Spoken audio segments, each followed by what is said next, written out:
Bonjour à tous et bienvenue sur la chaîne de l'Hexamone Crypto. Nous sommes le lundi 11 avril 2022, il est 13h30 à l'heure à laquelle je fais cette vidéo. Nous allons faire un point sur la situation de l'Ethereum.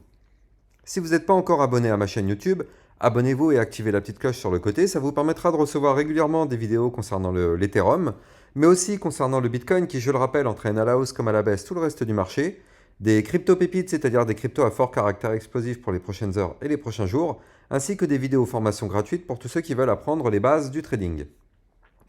Allez, on est parti dans l'analyse technique de l'Ethereum en vue semaine, mais avant toute chose, je rappelle à tout le monde que tout ce que je vais vous dire dans cette vidéo, ce ne sont pas des conseils en investissement, c'est à vous de faire vos propres analyses, et n'oubliez pas que quand vous prenez des trades, vous pouvez perdre l'intégralité de votre mise. Alors, regardez, on est en vue semaine, et là, qu'est-ce qu'on voit? Aïe, le scénario que je voulais pas qu'il se produise est en train de se produire. Regardez, on est en train potentiellement de casser la ligne de tendance baissière par le bas. Et là, bon, on est qu'au début de la semaine, on est lundi, je suis d'accord. Mais voilà, il faut absolument pas que en fin de semaine, on se retrouve en dessous des 3136 dollars. Si on se retrouve en dessous de ce niveau-là, ça voudra dire qu'on aura cassé la ligne de tendance baissière par le bas. Et ça, malheureusement, c'est pas forcément très très bon signe. Là, on vient de passer d'une configuration qui est très bullish à une configuration qui est vraiment mauvaise si jamais on casse ce niveau-là en vue semaine. Là, vous le voyez, le niveau qui est là, bon, là pour l'instant, on est en train de le casser. La semaine est longue, elle est loin d'être terminée, mais il faut surtout pas qu'on clôture la semaine en dessous de ce niveau-là. Si on arrive à repasser au-dessus, très bien, ça nous fera un très joli pullback pour pouvoir repump. Par contre, si on clôture en dessous, bah malheureusement c'est un c'est un pullback raté et qu'est-ce qui se passe derrière? On crash. Donc là, vous l'avez compris, on est sur une situation où c'est un petit peu qui tout double en fait actuellement. Là, c'est soit on fait le pullback pour mieux pump derrière, soit malheureusement on crash direct. Donc bon, la semaine encore une fois est très longue, il reste encore 7 jours. Mais bon, on va quand même suivre ça de très très près parce que là c'est un peu inquiétant si l'Ethereum clôture sa semaine en dessous de ce niveau-là. Et les objectifs malheureusement s'il clôture en dessous, c'est ici 2975 dollars, 2860 dollars et après on aura un support ici à combien? 2508 dollars, puis une autre ligne de tendance ici qui servira de support les 2467. Et si on casse cette ligne de support, alors là, ça pourrait être un énorme crash qui arrive à ce moment-là. On n'y est pas encore, mais bon, c'est...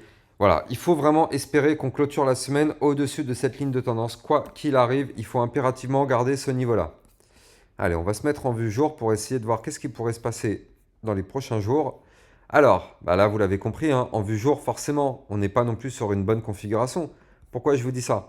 Bah parce que là, vous le voyez, hein, on était sur un range sur l'Ethereum, ici, dans toute cette zone-là, et on avait pété ce range par le haut. Donc là, effectivement, ça c'était un joli signal d'achat. On a fait la cassure, on a fait le pullback. Et là, je vous ai dit quoi? Tant qu'on ne repasse pas en dessous du haut du range, qui est une zone de support, les 31, combien c'est ça? C'est les 3182, enfin 3182, pardon. Tant qu'on ne repassait pas en dessous des 3182, tout va bien. Maintenant, attention, on voit que là, on est en train de faire une bougie en vue jour au-dessus du niveau, en dessous du niveau. Donc là, si on clôture en dessous du haut du range, signal de vente pour chuter. Donc il faudra vraiment se méfier de ça. Signal de vente pour aller chercher le support des 2975 dollars. Je rappelle, quand on réintègre un range en venant du haut, l'idée c'est d'aller chercher le bas du range. Le bas du range, il est là, 2488 dollars. Donc il faut faire extrêmement attention à ça, à ne pas casser déjà le haut du range et aussi, si possible, à ne pas casser le support qui est ici, là. Sinon, ce sera vraiment, vraiment, vraiment pas bon signe sur l'Ethereum. Regardez, en vue jour, malheureusement, on est en train de repasser en dessous du ruban de moyenne mobile. Regardez ça, je vais zoomer un petit peu. On est en train de perdre le ruban de moyenne mobile. Là, vous le voyez, tant qu'on était au-dessus du ruban de moyenne mobile, tout allait bien, on était haussier. Là, maintenant, on est en train d'essayer de repasser en dessous du ruban. Et là, malheureusement, si on repasse en dessous du ruban, c'est pour entamer une petite phase baissière. Donc, je vous donne quand même le niveau à suivre, les 3080 dollars. Tant qu'on ne repasse pas en dessous, enfin au-dessus pardon, des 3080 dollars, bah, on est baissier. Et bah là, voilà, c'est ce ruban de moyenne mobile là. Maintenant, c'est une zone de résistance. Tant qu'on est en dessous, c'est une zone de résistance. Donc, il faut faire vraiment, vraiment attention à ce niveau-là. Là, on est en train de faire un scénario de retournement de tendance. En fait, vous l'avez compris, on était en tendance haussière tant qu'on était au-dessus du range. À partir du moment où on clôture dans le range, on entame une tendance baissière. Donc il faut faire extrêmement attention à ça. On voit qu'on aura un niveau de support ici d'ailleurs. Comme quoi, hein, c'est vraiment chirurgical le trading.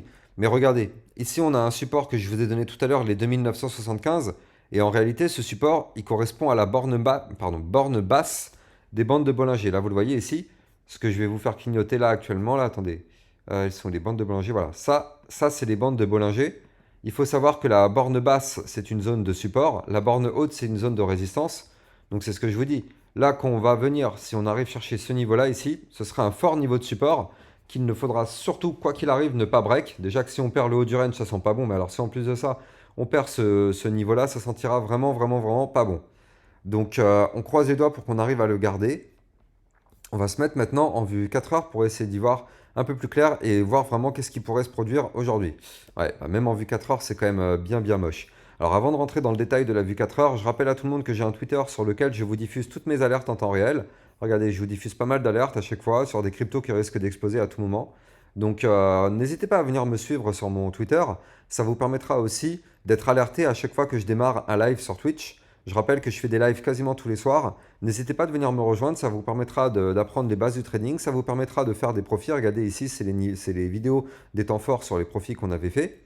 Et ça vous permettra aussi de venir me poser toutes vos questions et me demander d'analyser vos crypto-monnaies. Donc rejoignez-moi sur Twitch, Lexa_Moon_Crypto. Vous allez trouver de toute façon le lien de mon Twitch et de mon Twitter dans la description de la vidéo que vous êtes en train de regarder actuellement. Alors regardez, on retourne sur notre Ethereum en vue 4 heures et là qu'est-ce qu'on voit? Le drame. Hier, je ne sais pas si vous vous souvenez ou avant-hier, je ne sais plus quand je vous avais fait la vidéo, je vous avais dit qu'on était dans une situation de latéralisation, c'est-à-dire dans un range. Ici, là, vous le voyez, ça, c'est un range, le rectangle rose. Tant qu'on est dans ce range, on n'est ni haussier ni baissier, on est juste dans une situation latérale. Malheureusement, qu'est-ce qu'on voit? On voit qu'on est en train de tenter la cassure du range par le bas. Et ça pue. Vraiment, ça pue. Il reste 21 minutes pour tenter de réintégrer, mais clairement, je ne pense pas qu'on pourra y arriver. Alors, après, on a toujours un espoir. On a toujours un espoir. Quand on casse un niveau, on fait la cassure. Après, il y a toujours un pullback. Enfin, du moins, à 95%, du temps, il y a un pullback. Donc, on revient tester le niveau qu'on a cassé. Soit on arrive à repasser au-dessus. Ça invalide la cassure. Soit on fait le pullback. On n'arrive pas à repasser au-dessus. Et là, malheureusement, c'est un pullback pour mieux cracher. Donc, on a encore ce petit espoir-là qui peut être là sur l'Ethereum. Mais là, en tout cas, vous le voyez, cette belle cassure du range, en plus, c'est une belle bougie. Enfin, je veux dire, c'est pas une bougie qui clôture à 1 ou 2 mm en dessous. C'est quand même une belle grosse bougie pleine. Ouais, voilà, c'est... En plus de ça, regardez, la mèche, elle est toute petite. Ça veut dire qu'elle est juste un tout petit peu rachetée. Et, si encore il y avait une grosse mèche, ça veut dire qu'il y a des personnes qui sont là qui veulent acheter la bougie. Mais là, en fait, il y a juste une toute petite mèche. Donc, c'est pas forcément hyper bon signe. Ça veut dire qu'il n'y a pas beaucoup d'acheteurs qui veulent racheter le crash. Donc, ouais. Ouais, il va vraiment falloir faire attention sur l'Ethereum. Moi, je pense que là, il y a il y a beaucoup de probabilités qu'on aille chercher le niveau de support qui est ici, les 2975. Et quoi qu'il arrive, vous l'avez compris, ce sera un niveau de support qu'il faudra impérativement ne pas casser. Parce que si on perd ce niveau de support-là, là, franchement, ça sentira vraiment pas bon sur l'Ethereum. On pourra entamer une phase baissière plus prononcée. D'ailleurs, regardez, hein, l'Ethereum, il faut quand même le dire, hein, depuis maintenant à peu près un mois, je crois, quelque chose comme ça, on a quand même quasiment gagné 40%.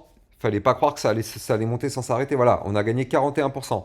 Vous le savez, je le dis à chaque fois dans mes vidéos, mais quand on pump, il faut toujours s'attendre à un retracement derrière. C'est pas gratuit. À chaque pump, il y a toujours un retracement. Il y a toujours un retracement. Quoi qu'il arrive, il y aura un retracement. Ça marche tout le temps comme ça, je vous l'ai déjà expliqué. La crypto-monnaie, ça marche par palier. Donc, quand on casse un palier, on va chercher le suivant jusqu'à atteindre un palier qu'on n'arrive pas à casser. Et là, qu'est-ce qui se passe après derrière? Bah, on crache si on n'arrive pas à casser les paliers. Donc là, actuellement, on est, ouais, on est quand même sur. Attendez, non, je l'ai mal dessiné. On va redessiner le niveau Fibonacci. Hop, tac. Voilà, nickel. Voilà. Donc là, actuellement, on va aller chercher les 0,5, c'est-à-dire la moitié du mouvement. Donc du coup, on aura une résistance, un support ici au 3008 dollars. On aura un autre niveau de support au 2880 dollars. Et on aura encore un niveau de support au 2709 dollars si jamais on chute. Mais bon, chaque niveau que je viens de vous donner là, ce sera des forts niveaux de support. Donc c'est pas dit qu'on aille les chercher impérativement. Voilà, on croise les doigts quand même pour l'Ethereum, ça sent pas très très bon pour l'instant. Mais voilà, bien évidemment, tout ça c'est corrélé au Bitcoin, hein. Vous le voyez, le Bitcoin il crash, donc forcément toutes les autres cryptos sans exception, elles crashent. L'Ethereum aussi. Donc voilà, j'espère que cette vidéo elle vous a plu. Si c'est le cas, n'hésitez pas à vous abonner à ma chaîne YouTube. Ça vous permettra de recevoir toutes les analyses sur vos cryptos de façon régulière. N'hésitez pas à me suivre sur mon Twitch et sur mon Twitter. Et quant à moi, je vous souhaite une bonne journée. Je vous dis à très bientôt pour une prochaine vidéo analyse. Ciao, ciao!